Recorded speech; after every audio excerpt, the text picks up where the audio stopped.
At some point during your career, you're going to run into a serious problem at work and think, I should take this to HR. Now, I wouldn't blame you for thinking that. After all, most people think that human resources is there to help the employees. I'm here to tell you that HR is not your friend, and you need to tread very carefully when you go to human resources because you're walking into a minefield.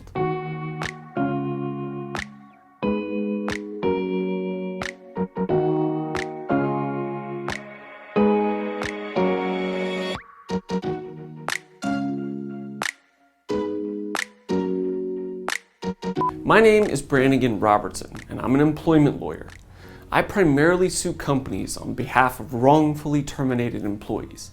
In just about every single case I've ever handled, I've examined, deposed, gotten discovery responses from a human resources representative of the company.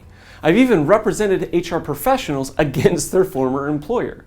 I tell you this to say that I have a lot of experience dealing with HR, and I know employment law and the legal system extremely well. This video is the first in a two-part series. This first video explains 5 things that employees need to know before they ever go to complain to HR.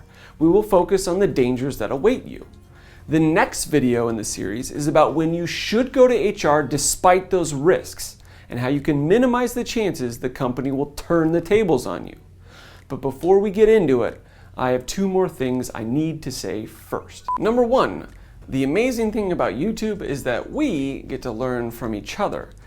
I would love to hear about your experiences with HR. If I'm right, the vast majority of employees out there think that HR is there to help them and will protect them if something bad happens at work. If I'm wrong, I want to hear why you think so. So put a comment down in the comment section below.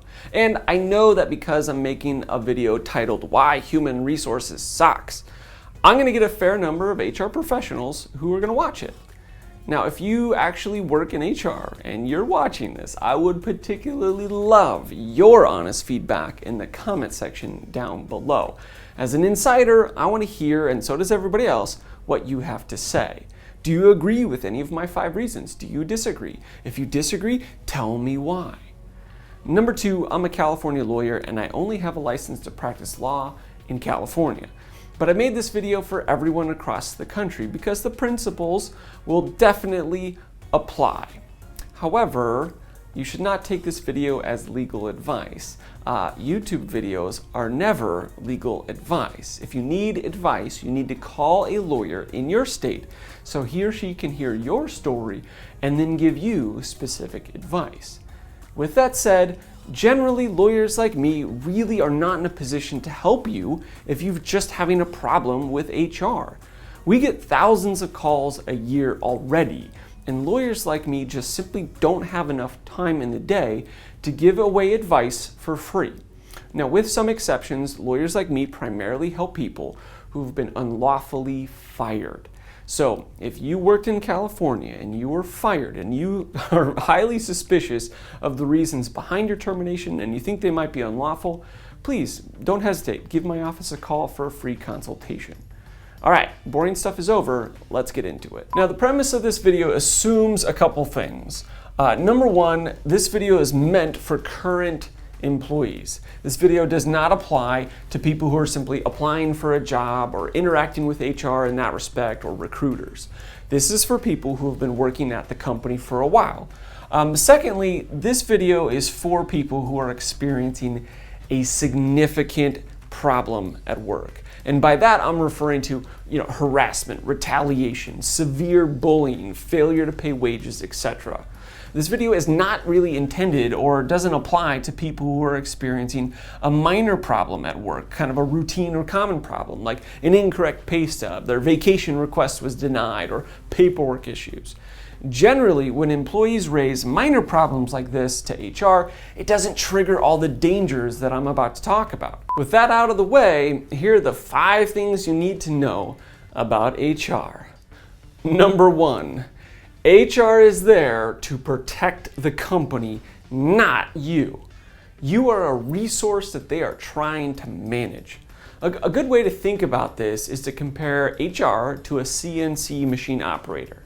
They have a very similar job function. A machinist calibrates, repairs, oils, and updates the CNC machine that help make the company's products.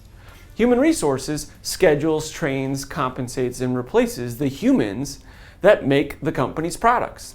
Very similar. Now, I've been involved in dozens of lawsuits where human resources professionals bent over backwards under oath to blame the victim in order to protect the company. I've seen write-ups and performance improvement plans that are clearly ridiculous. Now, you might be thinking, my company's different, Branigan. We have policies and procedures, and we have an open door policy in the HR department. Now, I don't blame you for thinking that. First, the policies and procedures were written by the company's lawyers to protect the company, not you. I would know because I've written policies and procedures for companies. And secondly, the open door policy is a trap. The moment you bring a grievance to HR, you're marked as having an issue. And that means you're someone who has the immediate potential to disrupt the workplace harmony that HR is trying so hard to keep in check. And there is another reason why the open door policy is a trap. Number 2, human resources will not keep things confidential. I can't tell you how many times people have called me and said something like, I went to HR in confidence about bullying, and then they just went around and told the bully everything, and then everything got so much worse. The honest folks who work in HR will straight up tell you that they can't keep confidentiality. The folks who are dishonest, or they simply don't know any better because they're inexperienced, will say that they will keep your complaint confidential, and then they will blab away. With that said, a lack of confidentiality should be expected. Except in rare circumstances, confidentiality should not be an issue for you. And we'll talk more about that in the next video, so make sure you watch that one when this one is finished. Now, I realize those first 2 points paint a gloomy picture of human resources professionals. While everything I've said is true so far, that doesn't mean all HR representatives are bad people. They're not. Most are hardworking, good people. It's just that. Number 3, HR is subservient to the company's owners and managers. Now, I think a lot of HR professionals get into the job because they like people. And I think it's true that most HR folks genuinely want to help you, the employee. But let me ask you a few questions. Is your HR rep going to jeopardize her job for your job? Is your HR rep going to risk his livelihood for your livelihood? Are they going to risk their house, their children's future, their financial future for you? The obvious answer is no, they won't. With rare exceptions, they will not do anything that jeopardizes their job. Now, you might be thinking, but how would addressing my complaint jeopardize their job? Isn't that what they're hired to do, is deal with employee complaints? Now we're getting to the heart of the matter. And the best way to explain this is with an example. Let's pretend that you're a secretary. And let's say that you're being harassed by a coworker named Rick. Rick works in the sales department and brings in a lot of customers every year for the company. He makes the company a lot of money doing that. So anyway, you've got this issue, so you sit down with your HR rep, Sarah, and you complain that Rick is harassing you. Let's say Sarah, the HR rep, completely believes you and wants to protect you from Rick and any future harassment. Let's say Sarah, the HR rep, she goes to the company owner and says, Rick is harassing the secretary, it's pretty bad, we have to terminate him. Now the owner of the company is going to say, no, Rick generates a lot of our profits. He's more valuable than the secretary, we can't lose him. Well, then Sarah might change her tactic and propose, well, why don't we just transfer Rick to a different department and separate the two of them? The owner's going to say, no, He's developed an entire network of customers and contacts in his territory. If we switch him, he'll have to start building his pipeline all over again, and it's going to cost us the future. Exasperated, Sarah might say, we should at least write him up and tell him what he did wrong, and so we have documentation of it. The owner's going to say, no, I talked to our lawyer about it. The lawyer thinks that that's a bad idea. If we put stuff in writing, that could hurt us down the road if the secretary sues us. And it's at this point, Sarah, the HR rep, has a choice. She can continue lowering her standard and eventually acquiesce to what the owner is willing to do, which is usually very little or nothing. Or she can dig in her heels and fight with the owner to address the problem properly. In my opinion, in 8 out of 10 cases where this happens, HR does not dig in and fight this fight. Why? Because the company owner is the boss and the HR rep is the employee. In the world of employment, bosses tell employees what to do, not the other way around. When this gets inverted, when this situation is inverted and the employee, in this case the HR rep, tries to tell the boss what to do sooner rather than later, the boss is going to get fed up and fire the HR rep. And this is the inherent problem with thinking that HR can help you. They don't have the power to help you. The company's owners and managers have the power. And if your complaint goes against what they think is in the best interest of their company, HR is going to roll over and do exactly what they want to do almost every single time. And sadly, as it often happens, when you complain about something, you paint a huge target on your back. Remember, the moment you complain to HR, you're marked and viewed as someone who has the potential to disrupt the workplace culture. If they think you're a threat, I guarantee they will start documenting your bad job performance. So don't be surprised if 1 or 2 months after you complain to HR, suddenly you get written up for some silly infraction or put on a performance improvement plan. After you complain to HR, don't be surprised if you become the focus of the situation and not the person who you originally complained about. Now, this isn't to say that you should never complain to HR.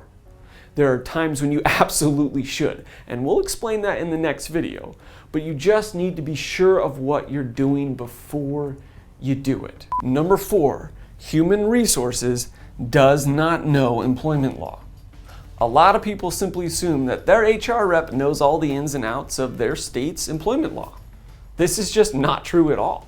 While they may know some of the rules and regulations and they may be able to decipher through some of the noise, they are unable to objectively evaluate the legal risk your situation presents the company. And it's not their fault, but without a legal education, they don't understand the life cycle of an employment lawsuit. They don't understand how to calculate damages. They don't know the case law. They probably don't even know where to look up statutes, or if they could, how to read the statutes. Now, the vast majority of the HR literature out there, as far as I can tell, is simply a regurgitation of legal updates that they get from their lawyers. Now, I don't say this to belittle HR folks. I say it so that you understand that the HR rep that you're talking to might not even know the legal significance of the thing you're complaining about. Last but not least, the quality of HR professionals varies dramatically. Just like there are good lawyers and bad lawyers, there are good HR reps and bad HR reps. And the range between that is very, very wide. In my opinion, good HR reps are able to hear employee complaints in a constructive manner and are able to accurately explain the issue to ownership. Good HR reps have a lot of emotional intelligence and are able to put themselves in the shoes of the person complaining to them to evaluate the severity of the situation. Good HR reps know when to elevate things to legal counsel and when that's unnecessary. And good HR reps command the respect of ownership and the respect of management and are able to find compromises between the needs and wants of employees and the needs and wants of the company's owners.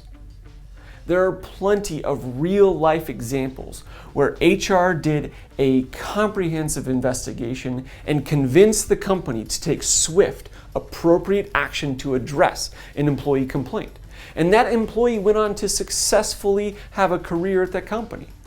Sadly, there's just as many cases, if not more, where the employee was either fired or eventually quit after being managed out.